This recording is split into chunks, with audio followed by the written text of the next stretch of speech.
Welcome back to Jack's Kitchen. This is a yellow onion that we're going to cut up for chili.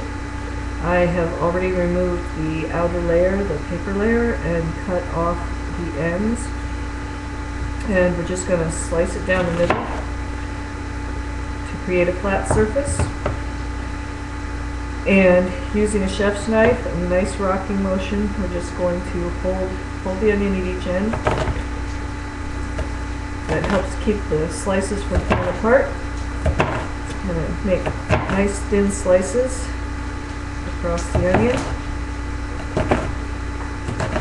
So, notice that it keeps wanting to come up and stick to the blade. And just keep pushing on the onion to keep it all together. I'm going to turn it sideways. And we're going to mince.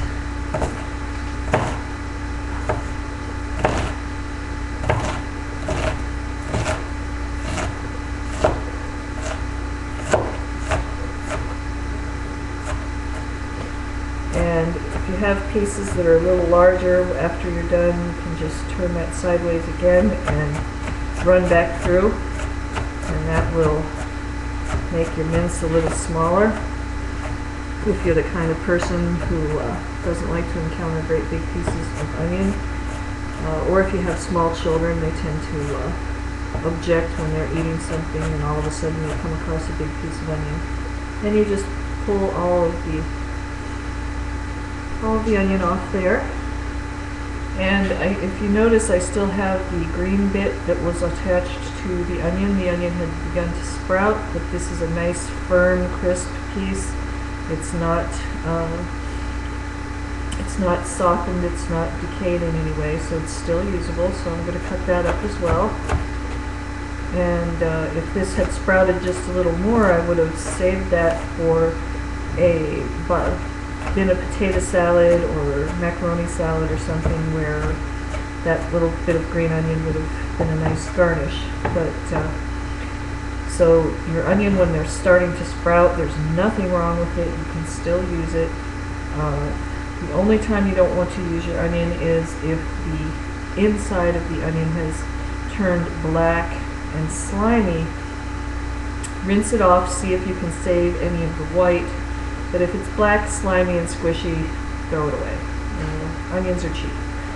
So anyway, we're going to add that to some purple garlic that I already cut earlier. And that's going to go in our chili. Now, half of a yellow onion typically is good for a, say, 2-quart pot of chili, but I'm making a 4-quart pot, so I'm going to use a whole onion. And occasionally, if I get really large Bermuda onions, I will use a whole 2-cup size Bermuda onion, and I do that when I want a more medicinal type chili.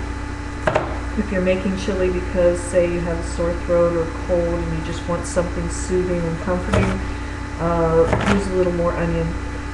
The thing with Bermuda onion is they're very sweet rather than pungent, and so you want to spice your chili just a little bit more than you would if you had used a white onion.